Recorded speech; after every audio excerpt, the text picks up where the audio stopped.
shout through this pipe, then this will move.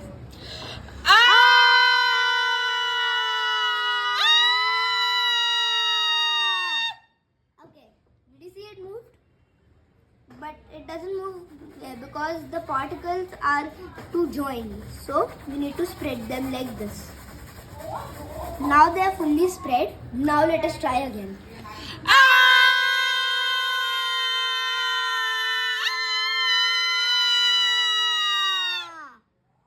Saw the difference?